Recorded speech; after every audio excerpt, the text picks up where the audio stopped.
হরে কৃষ্ণ। আজকে আমরা পাঠ করব ভক্তিরসামৃত্যু সিন্ধু রূপ গোস্বামীর লেখা গ্রন্থের প্রথম অধ্যায় শুদ্ধ ভক্তির লক্ষণ। তো শুদ্ধ ভক্তির অনেক লক্ষণ আছে, ভক্ত তো অনেকেই হয়, কিন্তু শুদ্ধ ভক্তটা কিন্তু খুবই রেয়ার। তো সেই জিনিসটা আমরা একটুখানি এখানে আলোচনা করবো আজকে। তো শ্রীমদ্ ভাগবতের তৃতীয় স্কন্ধে ভগবান কপিলদেব মুনি তার মাতা দেবহূতিকে বলছেন যে, হে মাতে, যারা আমার শুদ্ধ ভক্ত এবং যাদের পার্থিব কোনো লাভের বাসনা নেই অথবা মনোধর্মপুষ্ট জ্ঞানের প্রতি কারোর আসক্তি নেই, তাদের চিত্ত সর্বদাই আমার সেবায় গভীরভাবে মগ্ন। তারা আমার কাছ থেকে আমার প্রতি অহৈতুকী ভক্তি ছাড়া আর কিছুই প্রত্যাশা করে না। এমনকি তারা আমার ধামে আমার সঙ্গে বাস করার সৌভাগ্য পর্যন্ত কামনা করে না। এখানে বড় একটা জিনিস জানতে পারি যে ভক্তরা কিন্তু মুক্তি পর্যন্ত চায় না। শুদ্ধ ভক্তের কাছে বা ভক্তির কাছে মুক্তিটাও তুচ্ছ, সে বিষয়ে আগামী একদিন আলোচনা করা হবে। তো এখানে আমরা দেখতে পাচ্ছি যে মুক্তি 5 প্রকারের হয়। সাযুজ্য মুক্তি। সাযুজ্য মুক্তি অর্থাৎ ভগবানের সাথে এক হয়ে যাওয়া, অর্থাৎ ব্রহ্ম সাযুজ্য, ব্রহ্মে বিলীন হয়ে যাওয়া। আজকালকার অনেক নিরীশ্বরবাদী যারা আছেন বা মায়াবাদী যারা আছেন, তারা সাধারণত এটা নিয়ে খুব মাতামাতি করেন এবং আনন্দে থাকেন যে আমরা ভগবানের সাথে এক হয়ে যাব। আমি ভগবান একই, জাস্ট দেহটা ছাড়ার একটা অপেক্ষা, দেহটা ছাড়লেই আমরা ভগবানের সাথে এক হয়ে যাব। এটা সাযুজ্য মুক্তি। তারপরে মুক্তি হলো শালক্য মুক্তি, অর্থাৎ ভগবানের সঙ্গে ভগবানের লোকে বাস করা। ভগবানের লোকে বাস করা মানে ভগবানের রাজ্যে বাস করা। তারপর হলো সারূপ্য মুক্তি। 3 নম্বর হলো সারূপ্য মুক্তি, অর্থাৎ ভগবানের মতনই রূপ প্রাপ্ত হওয়া। মানে সেই মুক্তির মাধ্যমে আমরা ভগবানের মতোই দেখতে পাবো, শঙ্খচক্র গদা পদ্মধারী চতুর্বাহু রূপে আমরাও সেখানে বিরাজ করতে পারবো। চতুর্থ মুক্তি হলো সামীপ্য মুক্তি, অর্থাৎ ভগবানের সান্নিধ্যে বাস করা। তো এখানে একটুখানি কনফিউশন থাকতে পারে যে শালক্য মুক্তি আর সামীপ্য মুক্তির মধ্যে পার্থক্যটা কি। শালক্য মানে ভগবানের লোকে বাস করা, আর সামীপ্য অর্থাৎ ভগবানের সাথে বাস করা। এটা অনেকটা এটা বলতে পারেন যে একটা রাজ্যের একটা রাজা আছেন, সেই রাজ্যে মানে সেই রাজার রাজ্যে বাস করা আর সেই রাজার রাজমহলে তার সাথে বাস করা, এটা আকাশ পাতাল একটা তফাৎ আছে, সেটাই বলা হয়েছে। আর পঞ্চম মুক্তি যেটা হচ্ছে ষষ্ঠী, অর্থাৎ ভগবানের মতন সমান ঐশ্বর্য প্রাপ্ত হওয়া। তো এই ধরনের 5টা মুক্তি আছে, মুক্তির কথা এখানে আলোচনা করা হয়েছে। কিন্তু 5টা মুক্তির কোনোটাই শুদ্ধ ভক্ত যারা ভগবত ভক্ত তারা কোনোটাই কামনা করেন না। শ্রীমদ্ ভাগবতে কপিলদেব মুনি এই উক্তিতে শুদ্ধ ভক্তির যথার্থ মনোভাব বর্ণিত হয়েছে। সেখানে তিনি বলেছেন, শ্রী রূপ গোস্বামী বলেছেন শাস্ত্র প্রমাণের মাধ্যমে, যে শুদ্ধ ভক্তের 6টা লক্ষণ আছে। শুদ্ধ ভক্তি ক্লেশাগ্নি, অর্থাৎ সব রকমের প্রাকৃতিক ক্লেশ তৎক্ষণাৎ নিবৃত্ত করে। ক্লেশ অর্থাৎ misery. There are 3 types of misery in this material world. 3 ধরনের আমাদের এখানে ক্লেশ পাওয়া যায়। সে আপনি লক্ষ কোটিপতি হন বা আপনি ভিখারি হন, আপনাকে এই 3টে ক্লেশ থেকে মুক্ত হওয়ার কোনো উপায় আপনি পাবেন না। শুধুমাত্র একজন ভগবত ভক্ত তিনি সেটাকে ক্লেশটাকে বলতে গেলে সহ্য করার একটা ক্ষমতা পায়। মানে পাবে সে ঠিকই, বাট সহ্য করার ক্ষমতাটা সে পেয়ে যায় একজন ভগবত ভক্ত। তো 3 ধরনের কী কী ক্লেশ আছে। 1 হলো আদি আত্মিক, 2 আদি ভৌতিক, আর 3 আদি দৈবিক। তো আধ্যাত্মিক অর্থাৎ যে ক্লেশটা বা যে দুঃখটা আমরা আমাদের জন্য পাই বা আমাদের শরীর থেকে যে হচ্ছে, যেমন আমি খুব খুব ডিপ্রেশনে পড়েছি বা আমার খুব অসুস্থ হয়ে পড়েছি, তো সেই ধরনের যে জিনিসগুলো আছে সেটা হলো আধ্যাত্মিক, অর্থাৎ আমার নিজের শরীরের কাছ থেকে বা আমার থেকে যে কষ্টটা বা দুঃখটা পাচ্ছি বা ক্লেশ পাচ্ছি সেটাকে বলা হচ্ছে আধ্যাত্মিক। তারপর আছে আদি ভৌতিক। আদি ভৌতিক কথার অর্থ হলো অন্য কোনো ব্যক্তি বা অন্য কোনো কিছুর মাধ্যমে আমরা যখন কোনো দুঃখ পেয়ে থাকি, অন্য কোনো ব্যক্তির কাছ থেকে পাচ্ছি, ছিনতাই হয়েছে, হত্যা করা হয়েছে, বা কোনো ব্যক্তি কারোর সাথে চিটিং করেছে বা সামথিং লাইক, যেটার মাধ্যমে আমরা দুঃখ পাই, যা অন্য কোনো ব্যক্তির মাধ্যমে আমার মনে আঘাত করেছে, শরীরে আঘাত করেছে, জাস্ট লাইক দ্যাট। তো সেটা গেল হচ্ছে আদি ভৌতিক, অর্থাৎ অন্যের মাধ্যমে যে ক্লেশটা পাচ্ছি। এরপরে আসছিল আদি দৈবিক, অর্থাৎ ন্যাচারাল ডিজাস্টার, যেমন হলো আপনার খরা হচ্ছে, বন্যা হচ্ছে, অগ্নুৎপাত হচ্ছে, ঝড় হচ্ছে, তুফান হচ্ছে, দাবানল হলো রিসেন্টলি ইউএসএতে। তো এই জিনিসগুলো, এই ক্লেশ থেকে কিন্তু কেউ বাঁচতে পারে না। কিন্তু এখানে বলা হয়েছে যে শুদ্ধ ভক্তি হলো ক্লেশাগ্নি, অর্থাৎ সব রকমের প্রাকৃতিক যে ক্লেশ আছে বা বিভিন্ন ধরনের যে ক্লেশ আছে তৎক্ষণাৎ নিবৃত্তি করে ফেলে। দ্বিতীয় যেটা আছে সেটা হলো শুদ্ধ ভক্তি সুবধা, অর্থাৎ সর্বতভাবে মঙ্গলময়। মানে অর্থাৎ হলো শুদ্ধ ভক্তি সকলে, শুধুমাত্র আমি যে শুদ্ধ ভক্তি করছি বলে মঙ্গল হচ্ছে সেটা নয়। আমি যদি হরিনাম সংকীর্তন করি, হরিনামটা উচ্চারণের মাধ্যমে আমার যে মঙ্গল হচ্ছে, বাদবাকি পাশাপাশি যে সকল ব্যক্তিরা কানে যাচ্ছে, এমনকি কোনো একটা নিরীহ প্রাণী, কুকুর বিড়াল ছাগল গরু যেই হোক, তাদের যে কানে ঢুকছে, শ্রবণ হচ্ছে, তার মাধ্যমে তাদের মঙ্গল হচ্ছে। তো এই জন্য বলছে শুদ্ধ ভক্তি সুবধা, অর্থাৎ সর্বতোভাবে মঙ্গলময়। তৃতীয় হলো শুদ্ধ ভক্তি সান্দ্রানন্দ বিশেষত্বা, অর্থাৎ শুদ্ধ ভক্তি দিব্য আনন্দ প্রদান করে। দিব্য আনন্দ আমরা কিন্তু কোনো কিছুর মধ্যে পাই না। আমরা কিন্তু সকলে আনন্দ পাওয়ার জন্য দৌড়াচ্ছি, ভালো করে পড়াশোনা করছি যাতে আমরা ভালো করে চাকরি পাই, বেশি টাকা মাইনা পাই, সেই টাকা দিয়ে আমরা ইন্দ্রিয় তৃপ্তি আনন্দ সুখ ভোগ করবো। অর্থাৎ আমরা ভোগ করার পেছনে দৌড়াচ্ছি কেন? শুধুমাত্র কিছুটা আনন্দ পাওয়ার জন্য। বাট এটা আনন্দ কোনোদিনও পাবো না। হয়তো কিছুক্ষণের জন্য ক্ষণিকের জন্য আনন্দ পেলাম, বা সেই আনন্দটা কিছুদিন থাকবে, কিন্তু তারপরে কি হবে, আবার নিরানন্দ হয়ে পড়লাম, আবার নতুন একটা আনন্দ খোঁজার জন্য আমরা দৌড়াদৌড়ি করবো। কিন্তু শুদ্ধ ভক্তি কিন্তু চিরকালের জন্য আমাদের সাথে থাকবে, মানে আনন্দটা আমরা দিব্য আনন্দ চিরকালই পেয়ে যাব। সেটাই হলো শুদ্ধ ভক্তি, দিব্য আনন্দ দেয়। শুদ্ধ ভক্তি সুদুর্লভা, অর্থাৎ শুদ্ধ ভক্তি লাভ করা খুবই রেয়ার ব্যাপার বা দুর্লভ ব্যাপার, যেটা সচরাচর পাওয়া যায় না। আর শুদ্ধ ভক্তি মোক্ষ লুখাকৃত, অর্থাৎ শুদ্ধ ভক্তি মোক্ষকে অর্থাৎ মুক্তিকেও তুচ্ছ বলে মনে করে। ওই যে আগে বলা হলো যে কপিলদেব মুনি তার মা দেবহূতিকে বলছেন যে আমার যে শুদ্ধ ভক্ত তারা এমনকি আমার কাছে আসার বা আমার সাথে থাকা যে দিব্য আনন্দ অর্থাৎ মুক্তি পাওয়ার সেটাও তারা চান না। মহাপ্রভু শিক্ষাষ্টমকে বলেছেন যে না ধনং না জনং না সুন্দরী কবিতং বা জগদীশে তনয় মম জন্মানি জন্মান্তরে ভগবত ভক্তি অহৈতুকী তৈ। অর্থাৎ আমার না টাকা পয়সা লাগবে, না ধনসম্পত্তি বা আমার কোনো ফেম লাগবে, না আমার জনপ্রিয়তা বা আমার কোনো সুন্দরী রমণী বা স্ত্রী চাই। সাধারণত পুরুষরা সুন্দরী রমণী চায় আর স্ত্রীরা একটুখানি পয়সাওয়ালা ছেলে চায়, নর্মালি এটাই নেচার, মানে এটা কোনো অস্বাভাবিকতা কিছু নেই। কিন্তু ভগবান মহাপ্রভু কি বলছেন যে আমাদের এরকমই ভক্তি করতে হবে যে এইগুলো হলো আমাদের কাছে তুচ্ছ জিনিস, আমাদের শুধু যেটাই চাই যে তোমার যেন অহৈতুকী ভক্তি অর্থাৎ নিঃস্বার্থ ভক্তি হতে চায়। অনেক ব্যক্তি আছে যারা ভক্তি করে but to just gain something from him, like ভগবানের কাছ থেকে কিছু পাওয়ার আশায়, যে আমাকে পয়সা দাও, আমার পুত্র চাই, আমার সম্পত্তি চাই, আমার একটা সুন্দর স্ত্রী চাই বা আমার স্বামী চাই, ইত্যাদি ইত্যাদি। বাট শুদ্ধ ভক্তি অর্থাৎ সুদুর্লভা যে শুদ্ধ ভক্তি, সেটার কথার অর্থ হলো যে আমরা বিনা স্বার্থে অহৈতুকী ভক্তি যেন পাই। মহাপ্রভু আমাদের শিখিয়ে গেছেন। এবং 6 নম্বরে যেটা লক্ষণ শুদ্ধ ভক্তির আছে সেটা হলো শুদ্ধ ভক্তি শ্রীকৃষ্ণ আকর্ষণী, অর্থাৎ শুদ্ধ ভক্তি শ্রীকৃষ্ণকে পর্যন্ত আকর্ষণ করতে পারে। ভগবান শ্রীকৃষ্ণ হলেন সর্বাকর্ষক। কৃষ্ণ কথার অর্থ হলো কি, সর্বাকর্ষক, মানে সকলকে অ্যাট্রাক্ট করে, all attraction is Bhagavan Shri Krishna, he is centre of the attraction. But যারা শুদ্ধ ভক্তি অর্থাৎ শুদ্ধ যারা ভক্ত হয় ভগবানকে তারা পর্যন্ত আকর্ষণ করতে পারে। ভগবান বলছেন শুদ্ধ ভক্ত আমাকে তার হৃদয় বন্ধনের মতন আটকে রেখে দেন। তো শ্রীকৃষ্ণ সর্বাকর্ষণ, কিন্তু শুদ্ধ ভক্তি তাকেও আকর্ষণ করে, অর্থাৎ শুদ্ধ ভক্তি শ্রীকৃষ্ণের থেকেও বলবতী, কারণ তিনি হচ্ছেন শ্রীকৃষ্ণের অন্তরঙ্গা শক্তি। অন্তরঙ্গা শক্তি যেহেতু ভগবানের সব শক্তি, অন্তরঙ্গা বহিরঙ্গা বিভিন্ন শক্তি, তো সেই শক্তির মাধ্যমে ভগবান চারিদিকে বিস্তারিত আছে। তো সেই শক্তি যে শুদ্ধ ভক্তি সেটার মাধ্যমে ভগবানকে কিন্তু আমরা কি করতে পারি, আকর্ষণ করতে পারি। এরপরে এই যে 6 ধরনের আমরা শুদ্ধ ভক্তির লক্ষণ দেখলাম, সেই লক্ষণগুলো এক একটা করে বিস্তারিত করে পড়া হবে। শুদ্ধ ভক্তি ক্লেশ নিবারণ করে। তো ভগবদ্গীতায় ভগবান বলছেন যে সমস্ত কার্যকলাপ পরিত্যাগ করে আমার শরণাগত হও, সর্বধর্মম পরিত্যাজ মামেকম শরণাম ব্রজ, অর্থাৎ সমস্ত ধর্ম অর্থাৎ সমস্ত কর্তব্য কর্ম পরিত্যাগ করে তুমি আমার শরণাগত হও। সেই সঙ্গে তিনি এইটাও প্রতিজ্ঞা করেছেন যে এই ধরনের সমর্পিত আত্মাদের তিনি সমস্ত পাপ থেকে মুক্ত করেন। অহম ত্বাম সর্ব পাপেভ্যো মোক্ষয়িষ্যামি মা শুচ, অর্থাৎ তিনি প্রতিজ্ঞা করছেন যে যে সকল জীবাত্মা বা পতিত জীব আমার শরণাগত হবে সেই সকল জীবদের পূর্বকৃত অজস্র অসংখ্য যত পাপ আছে সব কটাকে আমি কি করবো, ভস্মীভূত করে দেবো। আমার যা শরণে চলে আসো তাহলেই হবে। একটা সহজ একটা নিয়ম। এই জাস্ট নাম নেওয়ার মাধ্যমে আমাদের বহু বহু জন্মের পাপ থেকে আমরা উদ্ধার হতে পারবো। এক হরে নামে যত পাপ হরে, পাপে সে সাধ্য নয় তত পাপ করে। বাট মানুষ কিন্তু সেটাই করে না, এখনকার কলিযুগের মানুষ সেটাই। তো ভগবান শ্রী চৈতন্য মহাপ্রভু আমাদের শিক্ষাষ্টকমে এটা শিক্ষা দিয়ে গেছেন। একটা শ্লোক আছে শিক্ষাষ্টকমে 4 নম্বর শ্লোক, সেখানে বলেছেন নামাকারী নিজ বহুদা সর্বশক্তি তত্ত্বার্পিত নিয়মতে স্মরণে না কল, অর্থাৎ ভগবান হে কৃষ্ণ তুমি তোমার নামের মধ্যে সর্বশক্তি যত শক্তি সব অর্পণ করেছো, আর সেটাকে উচ্চারণ করার জন্য নাম নেওয়ার জন্য তুমি কোনো দিনক্ষণ ঠিক করে যাওনি যে এই সময় নিতে হবে, ওই সময় নিতে হবে, এই পজিশনে নিতে হবে, এরকম কোনো ব্যাপার সিচুয়েশন ক্রিয়েট করোনি। যে কোনো মুহূর্তে যে কোনো স্থানে যে কোনো অবস্থায় আমরা তার নাম নিতে পারি, কারণ ভগবান স্বয়ং এবং ভগবান তার নামের মধ্যে কোনো পার্থক্য নেই।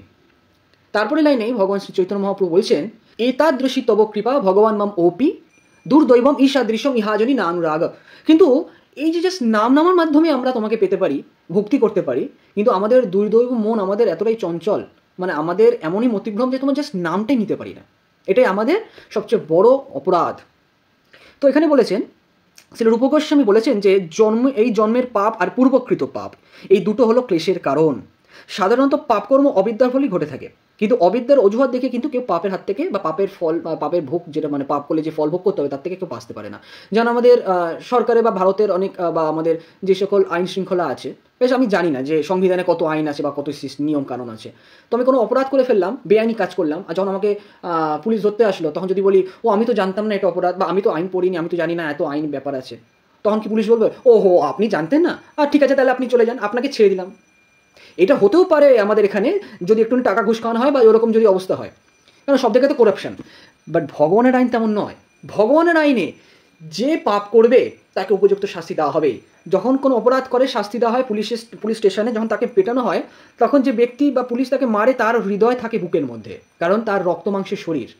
কিন্তু যে জমদূতরা আমাদেরকে নরকে ধরে ধরে নিয়ে কাটে ছেড়ে টুকরো টুকরো করে গরম তেলে ভাজে, তো ওদের কিন্তু হৃদয় নেই, কারণ তাদের রক্ত মাংসের শরীর নয়, তারা মানুষ নয়।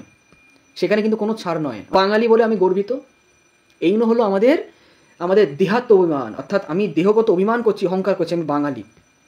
বাঙালি হয়ে আমরা কি এমন করলাম? যারা করে গেছেন তাদের নাম ভাঙিয়ে আমরা কতদিন চালাবো? নিজে কিছু করে দেখাও, বাঙালি হয়ে সর্বসেবা কিছু হয়ে দেখাও, ভক্তির পথে এসে দেখাও। যদিও বা মৃত্যুর পর বাঙালি অবাঙালি বলে কিছু হয় না, যে অপরাধ করবে সে অপরাধ করবে, বাঙালি বলেই মাছ খেতে হবে, এইটা কোন শাস্ত্রে লেখা আছে জানি না। এখানে বলা হচ্ছে যে পাপকর্ম দুই ধরনের পাপকর্ম হয়ে থাকে। পাপের ফল অর্থাৎ প্রারব্ধ ফল, একটা অপ্রারব্ধ ফল। যে পাপকর্ম ফলের ফলটা আমরা বর্তমানে ভোগ করছি তাকে বলা হয় প্রারব্ধ ফল, আর যে পাপের ফলটা এখনও ভোগ হয়নি তাকে বলা হয় অপ্রারব্ধ ফল। অনেকে বলে না যে আমার এত দুঃখ কেন, ভগবান কি মুক্তি হলে কোনোদিন চাইবেন না? আমার সাথে কেন এরকম হচ্ছে? কই, ওই ব্যক্তিরা খুব ভালো থাকে, হ্যাঁ, ওরা সবার খারাপ করে, আমি কারো খারাপ করলাম না, আমার কেন এরকম হচ্ছে? এইটা এরকম ভগবানকে দোষ দিচ্ছি। অথচ যখন আমি সুখে থাকছি, যখন আমি ভালো থাকছি, তখন আমি ভগবানকে কোনোদিন সাধুবাদ দিই না, ভগবান আপনার কৃপা তেমন হলো।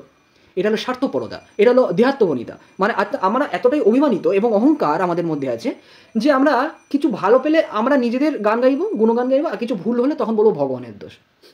মানে এতটা মূর্খ কত যে ব্যক্তি আছে আমাদের চারপাশে, সেটা একটু চোখ তুলে দেখালেই বোঝা যায়। নিশ্চয়ই আপনারা সকলেই জানেন যে প্রেমানন্দজি মহারাজকে, ডেফিনেটলি। তো প্রেমানন্দজি মহারাজের মতন একজন ব্যক্তিত্ব, তিনি কিনা 2টো কিডনি ফেলিয়ারে ভুগছে, তার এত কষ্ট, ডায়ালিসিস নিতে হচ্ছে।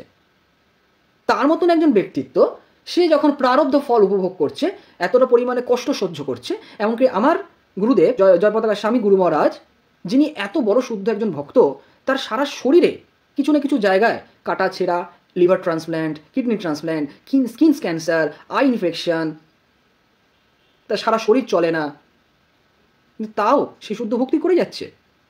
তার মানে সে কি খুব খারাপ ব্যক্তি? সে কি ভগবানকে ক্লেম করছে তুমি আমার সাথে কেন করলে, আমি এত বড় একজন গুরুদেব হয়ে গেলাম, তুমি আমাকেই করতে হলো? তো এত ব্যক্তি আছে যারা পাপ করছে, তাদের সাথে কেন করছে না? এটা ওরকমভাবে হয় না। প্রকৃতির নিয়ম অনুযায়ী আমাদের কোনো একটা পূর্বকৃত পাপের ফল আমাদের পেতেই হয়, সেটা থেকে কেউ বাঁচতে পারো না। দ্যাটস কল দ্য প্রারব্ধ ফল। আর অপ্রারব্ধ ফল হলো এখন আমরা পাপ করছি, বা এখন যে পাপ করেছিলাম কোনো পূর্বজন্মে, সেটা ভোগ করছি, কষ্টে আছি, তাই জন্য আমি ভগবানকে গালিগালাজ করছি, ভগবান কেন করছেন, ভগবান কেন করছেন। এই ভগবানকে দোষারোপ করার ফলে যে আমাদের পাপ হচ্ছে, যে অপরাধ হচ্ছে, সেটা এখনো পাওয়া বাকি আছে, যেটা আমাদের এই জন্ম পেতে পারি, আবার পরজন্ম পেতে পারি, কোনো একটা জন্ম পেতেই পারি।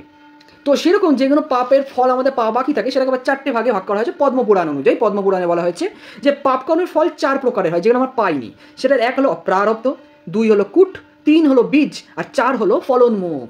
অর্থাৎ যে পাপই যে কোনোটা পাপ করেছে, এখন বলছে আমি সেটা আর করি না ভাই, আগে অনেক পাপ করেছি, এখন আর করি না। কিন্তু যেটা তুমি করেছিলে সেটা তোমার হৃদয়ে বীজটা বপন করে রেখেছো।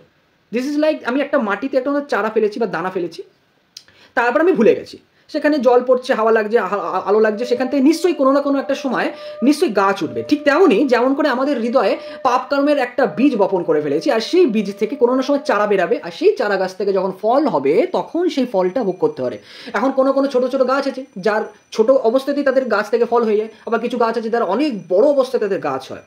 তো তেমনই যে বীজ বপন করে রেখেছি আমাদের হৃদয়ে, যে পাপ কর্ম করেছি কিন্তু এখন আমরা ক্লেম করছি না আমি এখন আর করি না, এখন আমি শুদ্ধ হয়ে গেছি, সেই বীজ থেকে চারা গাছ হয়ে তার ফলটা এই জন্মে পেতে পারি, আবার গাছটা অনেক বড় হয়ে পরের জন্ম সেই ফলটা আমরা পেতে পারি। তাই জন্য সাবধান। এখানে ভালো করে যেটা বোঝা যায় সেটা বলছে, যে পাপের ফল ভোগ করতে চলেছে তাকে বলা হয় ফলোন্মুখ, অর্থাৎ ধরা পড়ে গেছে। সে এখনো ভোগ করেনি কিন্তু ধরা পড়ে গেছে, সে পাপের ফলটা ভোগ করবে। যেমন চোর চুরি করেছে, চুরি করার পর চোর ভাবছে আমি তো খুব ভালো আছি, কিন্তু ধরা পড়ে গেছে, এই ধরা পড়ার পর এখন কিছু না কিছু একটা শাস্তি হতে চলেছে, এটা হলো ফলোন্মুখ। আর হৃদয়ে বীজ রূপে যে পাপ ফল রয়েছে তাকে বলা হয় বীজ, যেটা এক্ষুনি আমরা আলোচনা করলাম। বীজের উন্মুখতা কারণ হচ্ছে কূট, অর্থাৎ বীজ থেকে আস্তে যখন চারা বেরানো শুরু করলো তখন আমরা পাপের কিছুটা ভোগ আমরা বুঝতে পারি। যেমন অনেক সময় দেখতে পাবেন যে করে খুব মার খাচ্ছে, চোর ধরা পড়েছে, খুব মার খাচ্ছে। তো মার খাওয়াটা আসল শাস্তি নয়, আসল শাস্তি হলো পুলিশ স্টেশনে গিয়ে হবে। কিন্তু প্রথমে যে মার খাচ্ছে সেটা কি, সে বীজ ফুটে আস্তে আস্তে তার ফলটা দেওয়া শুরু করেছে।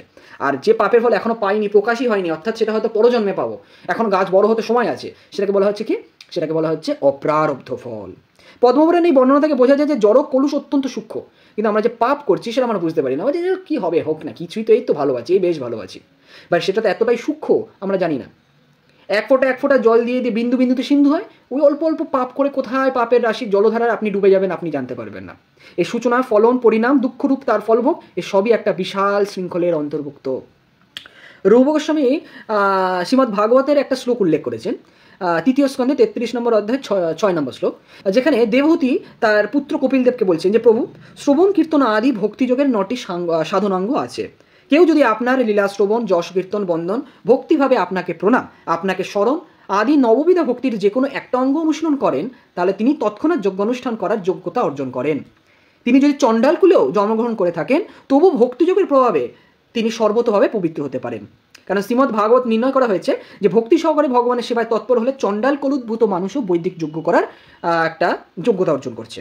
কিন্তু বৈদিক যজ্ঞ করার জন্য শুধুমাত্র ব্রাহ্মণ হতে হয়। তাহলে কিভাবে আমরা একটা চণ্ডাল বা অন্তজ অর্থাৎ চতুর্বর্ণে যারা সবচেয়ে নিম্ন, এমনকি ব্রাহ্মণ বাদে তো কেউ যজ্ঞ করতে পারে না, তাহলে অন্তজ অর্থাৎ হলো শূদ্রেরও নিচে বা চণ্ডাল, তারা কি করে যজ্ঞ অনুষ্ঠান করার ক্ষমতা পায়? শুধুমাত্র হরি ভক্তি করার মাধ্যমে। তাই অনেক ব্যক্তি অহংকার করে ফেলে, আমি ব্রাহ্মণ কুলে জন্মেছি, আমি ব্রাহ্মণ। আরে ব্রাহ্মণের যে গুণ সেটাই নেই। আরে সেটা তুমি জানোই না কি ব্রাহ্মণের গুণ, সম দম তপ অনেক গুণ আছে, সেই গুণ নেই, অথচ আমি ব্রাহ্মণ পরিবারে গলায় একটা পৈতে ঝুলিয়ে বিশাল আমি হনু হয়ে গেলাম। না, সেটা বোকামো ছাড়া কিছু না।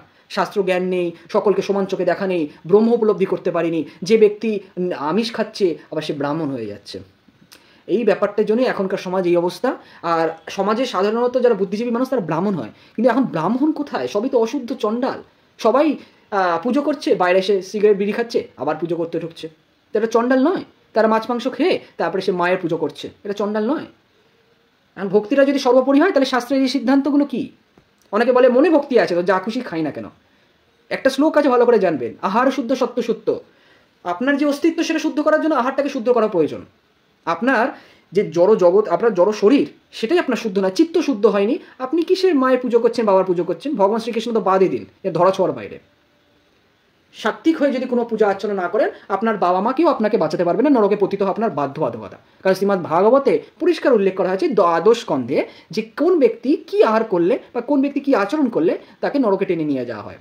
তাই এখনো সময় আছে, ভগবানকে ডাকুন, হরে কৃষ্ণ নাম জপ করুন। কারণ আপনি বাবার ভক্ত, মায়ের ভক্ত, যারই ভক্ত হন না কেন, হরে কৃষ্ণ নাম নেওয়ার কোনো বাধ্যবাধকতা নেই। সবার জন্য যে কোনো জায়গায় যে কোনো পরিস্থিতিতে হরিনাম নেওয়া যেতে পারে। তাই দুহাত তুলে বলুন, Hare Krishna Krishna Krishna Hare Hare, Hare Ram Ram Ram Hare Hare. Just chanting this holy name, just এটা নাম নেওয়ার মাত্রা আপনি বুঝতে পারবেন আপনার মধ্যে কতটা চেঞ্জেস আসছে।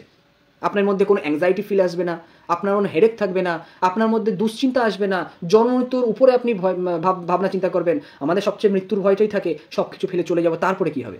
যে জন্ম দিয়েছে সেই তো মৃত্যু দেবে, আর যাকে ফেলে যাচ্ছেন তাকে তো আপনি জন্ম দেননি যে আপনার আশায় সে বসে থাকবে। কত মানুষ চলে যাচ্ছে, তার কি পরিবার পথে বসে যাচ্ছে না তো? তাই না, হরিনাম করুন এবং আপনার জীবনকে আনন্দে ভরে তুলুন। হরে কৃষ্ণ।